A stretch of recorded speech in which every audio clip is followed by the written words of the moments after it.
Daf Yomi 55b 55b do. Top of the page with the words of my Kamiflagi. B'mai Kamiflagi Tanakama Savo Talasakai Ksivi Chal Govelin Nevi Pesach Oil Moed Chal Rav Tzidodin Chal Yisrael Tzidei Tzidodin Sofer No Yitzrek Chol. The Gemara clarifies with regard to what do they disagree. The first Tana holds that 3 verses are written.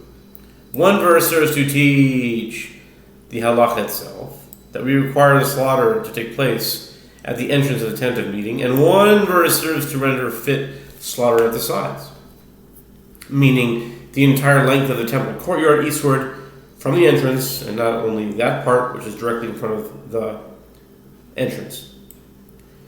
And one verse serves to disqualify the sides of the sides, meaning the parts of the courtyard that are not in front of the entrance at all. And it was not necessary to have a verse to teach the fitness of slaughtering in the north, as it can be derived through a kal v'chomer. Rabbi Eliezer Sava chal legufei nevi'eh pesach oil moed v'chal ha'achshat sofoin v'chal ha'achshat sodin v'tzdi sodin l'tekot.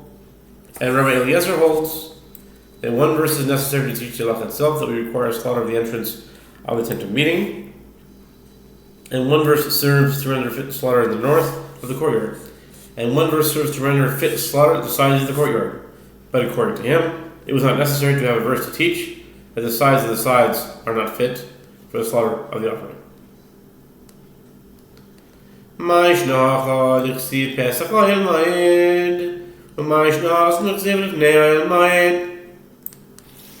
Interesting question. What is the difference? Why is it different that it's written at the entrance to the tent of meeting, Leviticus 3:2, and why is it written sometimes before the tent of meeting? It's effectively Leviticus 3:8 and 13. It's effectively the same thing. So why is it changing? It's a good question. Kamash Milan Kar Yehuda Shmuel Dabar Rav Yehuda Shmuel Shlom Shechatan Koidim Shiyapatchu Dal Soisei Heichal Psulin Shneimar Ushchato Petach Oel Moed Bizman Shu Patuach V'lo Bizman Shu Navul. The Gemara answers, this teaches us a matter in accordance with that which Rabbi Yehuda says, that Shmuel says. As Rabbi Yehuda says, that Shmuel says, peace offerings that one slaughtered in the temple before the doors of the sanctuary were opened are disqualified, as it is stated with regard to peace offerings. And he shall slaughter it at the entrance to the tent of meeting, Leviticus 3:2, which teaches that it must be slaughtered when the entrance is open and serves as an actual entrance, and not when it is locked. As long as the entrance to the tent of meeting, or in the temple, the doors to the sanctuary remain closed, one may not sacrifice the peace offerings, and if they are sacrificed, they are disqualified. Itmal nami, Omer Ukva Bacham, Omer Rabbi Yosi, Rabbi Chanina.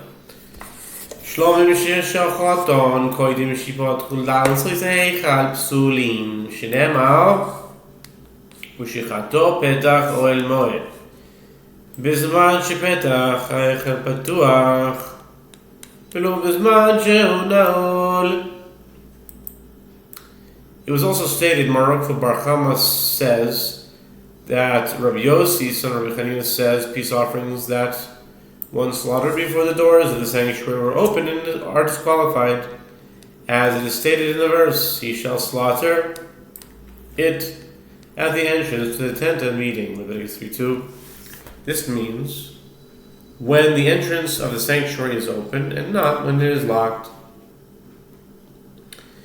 B'marav masni hachi, amar Rav Yaakov acha, amar Rav Ashi, shlomim shechatan, koidim shipatchu dalzes heichal, psuli, u'v'mishkan koidim shiyamidu levim es hamishkan, in the West, meaning in Eretz Yisrael, they teach this halacha like this. Rabbi Yaakov Baraka says that Rashi says peace offerings that one slaughtered before the doors of the sanctuary are opened are disqualified. And in the tabernacle, which had no doors, peace offerings that were slaughtered before the Levites erected the tabernacle or after the Levites dismantled the tabernacle are disqualified. Pshita. Bugav kanal dami. Vilon mai. The Gemara comments, it is obvious that if the door is closed but not locked, it has the same status as if it were locked. The Gemara asks if there is a certain curtain. If there is a curtain, a certain curtain. No, I just made up. If there is a curtain covering the entrance, what is the halacha? Rabbi Zera says a curtain itself is made only to be used like an open entrance, and therefore it is not considered as if the entrance is closed. Gov hamai toshima the Tanya Rabbi Yehuda Omer Shnei pishposhim hayu beis achalifois v'goyvan shmoina kedei lahachshir es hazora kula la'achilas kodshe kadoshim u'leshchitas kodshe kalim. Shchitas kodshe kalim. The Gemara asks, what is the halacha if a tall item is blocking the entrance? The Gemara suggests, coming here, a proof that a tall item does not render an entrance as closed as it might be in a Braita. Rabbi Yossi, son of Rabbi Yehuda, says there were two wickets, meaning openings, in the chamber of knives. Beit HaChalifot. There were two wickets, meaning openings, in the chamber of knives, and their height was 8 cubits. The function of these openings was in order to render fit the entire temple courtyard for the eating of the offerings of the most sacred order, and to render fit all of the temple courtyard for the slaughter of offerings of lesser sanctity. Due to the openings, the western area of the courtyard was considered to be before the tent of meeting. My lavdika kamal shmona lo to go when in shmona. The Gemara explains the inference. What is a reference to 8 cubits not referring to the fact that in front of the wickets there was an obstruction 8 cubits high? Nevertheless, the area outside of it is considered open to the chamber of knives. The Gemara answers no. Their height was 8 cubits, meaning the wickets themselves were 8 cubits high. Meisvei kol hashar b'shayim sham goyim nesrim amo. V'roim v'rochban esr amo pishposhin shani. The Gemara raised an objection to this explanation from a Mishnah in Midot 35a, which teaches all the gates that were there in the temple were 20 cubits high and 10 cubits wide. This is important. 20 cubits high and 10 cubits wide. If so, how could these wickets be only 8 cubits high? The more answers, the wickets are different, and they are not considered gates. The Gemara questions the ruling of the Braita. How did the wickets render fit the temple courtyard? But there are the sides, meaning the north and south of the chamber of knives, and the wickets faced only to the west. The Gemara answers that they inserted the wickets in the corner of the chamber so that one opened to the northwest and one to the northeast.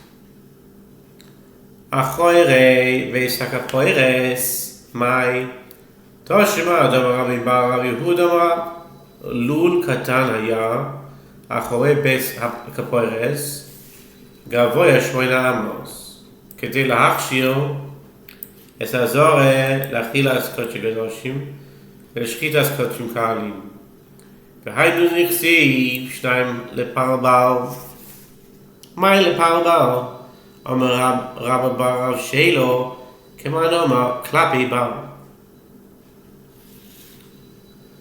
The Gemara asks, what is the halacha with regard to the area behind the hall of the ark cover, meaning behind the sanctuary, from where one could not see the entrance of the temple courtyard or the two wickets? The Gemara answers come in here, as Rami Bar of Yehuda says, that Rav says. There was a small niche behind the hall of the ark cover, which was 8 cubits high. The function of this niche was in order to render fit the entire temple courtyard for the eating of offerings of the most sacred order, and to render fit all of the temple courtyard for the slaughter of offerings of lesser sanctity. And this is as it is written, for the precinct westward, for at the causeway, and 2 at the precinct. 1 Chronicles 26:18. What is the meaning of the term for the precinct, Lepar Bar? Rabba Bar Rav Shela said, it is like one who says facing outward, Klape Bar. Rav Yehuda says that Shmuel says one is liable for entering the temple courtyard in a state of ritual impurity only with regard to